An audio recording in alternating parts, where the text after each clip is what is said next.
এই যে এখানে হসপিটাল, ইউনিভার্সিটি এগুলো সব বন্ধ হয়ে যাচ্ছে, আর এদিকে মন্দির মসজিদ হচ্ছে। যারা মন্দিরের বিরোধিতা করেছে তারাই মন্দির করছে, যারা নিজেদের সেকুলার বলতো, মসজিদকে যেত না, তারা এখন মসজিদ বানাচ্ছে। খেলার নাম বাবাজি, ভোট এসেছে, অনেক কিছুই হবে এখন। বলছি नहीं नहीं, हिंदू समाज इतना गरीब नहीं होगी या निकम्मा नहीं होगा कि किसी से अर्थ लेके करेगा। राम मंदिर अयोध्या में बना है, देश विदेश से हिंदू ने पैसा भेजा और जो जरूरत था उससे ज्यादा भेजा है, उसकी चिंता ना करें। आप मस्जिद खूब बनाई है, लेकिन बाबर के नाम पर देश में मस्जिद नहीं बनेगा, ये ध्यान में रखना। लेकिन काम तो चल रहा है।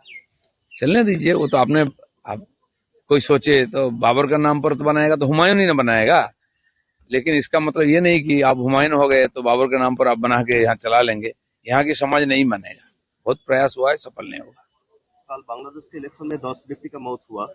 अभी बीएनपी आगे चल रहा है। नहीं, जो भी चुन के आएगा, सरकार बनाएगा, उसको हम स्वागत करेंगे। और हमें उम्मीद है कि बांग्लादेश में बहुत जल्दी शांति आएगा, विकास के पथ पर आगे बढ़ेगा और भारत के साथ संबंध सुधार करके अच्छा पड़ोसी के रूप में रहेगा। वहाँ का हिंदुओं को सुरक्षा मिलेगा, यही उम्मीद है। हिंसा तो हुआ है, कम से कम यही अंतिम हिंसा होना चाहिए, आगे जाके कोई हिंसा नहीं होनी चाहिए। आवामी लीग वोट बैकट किया और वो कहा कि वे अब आम आदमी वोट नहीं दिया।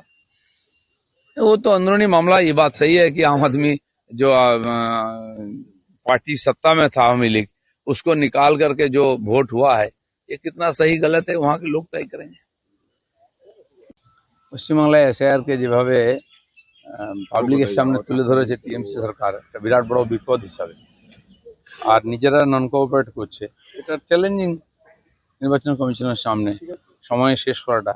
আর আমার মনে হয় শেষ হবেই। তো সেই জন্য খুব সিরিয়াসলি তারা নিয়েছেন। আমরাও চাই ঠিক সময়ে এসআইআর শেষ হোক এবং ভোটার লিস্ট বেরোক, ভোট হোক।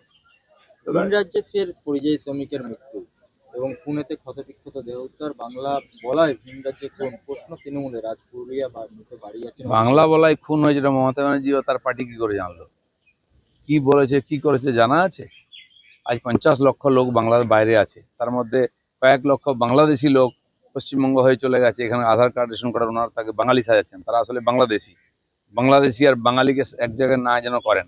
এবং এই বাংলাদেশিরা সারা ভারতবর্ষে দেশ বিরোধী গতিবিধি করছে। যেহেতু বাংলা ভাষা বলে, তার উপরে কিছু করলেই উনি বাঙালি হয়ে যাচ্ছে। সেজন্য পুরো বিষয়ে খোঁজখবর নেওয়া উচিত।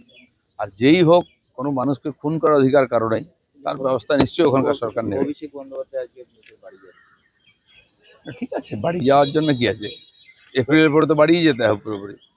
এশিয়া নিয়ে আজব নথির নজির বঙ্গে, মানে ব্লাড রিলেশন সার্টিফিকেটের মাথা মুন্ডু নেই, জন্মের আগেই বার্থ সার্টিফিকেট পাচ্ছে লোকে হাতে, মানে যেন তেন মতে মানে এসআইআর এর নাম তুলতে হবে, এইরকম একটা। না, বার্থ সার্টিফিকেট আর কি বলে, আর ব্লাড রিলেশন একটা লোকের 100টা ছেলে, একটা লোকের 250টা ছেলে, 250 জন তাকে বাপ বলে দেখিয়েছে। এ তো মহাভারতকেও হার মানিয়ে দিচ্ছে। তো এর সঙ্গে ব্লাড রিলেশন থাকতে পারে কি? ফলস সার্টিফিকেট দেওয়া হচ্ছে, এগুলো অবশ্যই দেখা উচিত।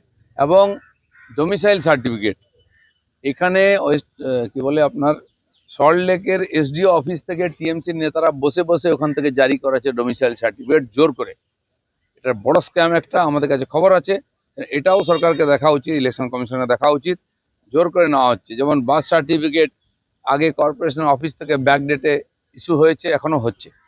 তো সেই এগুলো বন্ধ হওয়ার দরকার আছে। এই জন্য ডিলে করা হচ্ছে, যাতে এই ধরনের আর ফলস সার্টিফিকেটগুলো সাবমিট করে। দাদা, যেটা বার্থ সার্টিফিকেট অর্থাৎ জন্মের আগে বার্থ সার্টিফিকেট পেয়ে গেল বরানগর জেনারেল হাসপাতাল থেকে, জন্মের আগে, জন্ম হলো 2 দিন পরে আর 2 দিন আগে তার হাতে। পশ্চিমবাংলায় সব হতে পারে, জন্মের আগে বার্থ সার্টিফিকেট, মরার আগে ডেথ সার্টিফিকেট। যে একজন ভদ্রলোক তার মায়ের স্বীকারোক্তির জন্য তার মায়ের চক্ষু দান করলেন, তো তার বিরুদ্ধে কেস হয়ে যাচ্ছে। জ্যান্ত লোকের চোখ উপড়ে নিয়ে যাচ্ছে, পুলিশ কিছু করে না। হসপিটালে বাচ্চার চোখ উপড়ে খেয়ে নিচ্ছে আর কুকুরেতে, সেখানে কিছু হচ্ছে না। অথচ একটা নিরপরাধ মানুষকে তুলে নিয়ে গিয়ে তাকে জেলে ঢুকিয়ে দিল। কি ধরনের পুলিশ প্রশাসন? চুরি ডাকাতি হচ্ছে, রোহিঙ্গারা ঘুরে বেড়াচ্ছে, কেউ কিছু করছে না। আর এই ধরনের পুলিশকে তো মমতা ব্যানার্জি বলেছেন চাপকাবেন, আজ পর্যন্ত একজনকে চাপকাতে পেরেছেন? বাবরি মসজিদ নির্মাণ শুরুর পর হুমায়ুন কবিরের এবার বাবরি যাত্রা। 14 ফেব্রুয়ারি পুলিশ সুপারের অফিস অচল করার যে সব পলিটিক্যাল স্ট্যান্ড, নির্বাচন অবধি চলবে, দেখতে থাকুন।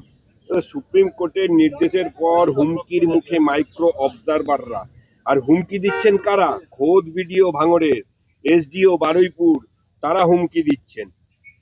আগে টিএমসির নেতারা দিয়েছেন, মুখ্যমন্ত্রী নিজে দিয়েছেন, এখন অফিসারদের দিয়ে দেওয়াচ্ছেন। কিন্তু যাই করুন, জিনিসটা এত সহজে তারা নিজের মতো করতে পারবেন না। আর যারা হুমকি দিচ্ছে সেটাও তো থাকছে মাথায়, তাদেরকেও চাকরি করতে হবে, এটা যেন মনে রেখে করে না। এবার ভোটের আগেই কলকাতায় এবার জগন্নাথ মন্দির, তৃণমূল কাউন্সিলর সৌরভ বসুর উদ্যোগে মন্দির, রবিবার জগন্নাথ মন্দির উদ্বোধনে মুখ্যমন্ত্রী আমন্ত্রণ। এখন মন্দির মসজিদ করার কম্পিটিশন চলেছে পশ্চিমবাংলায়, ভালো কথা তো।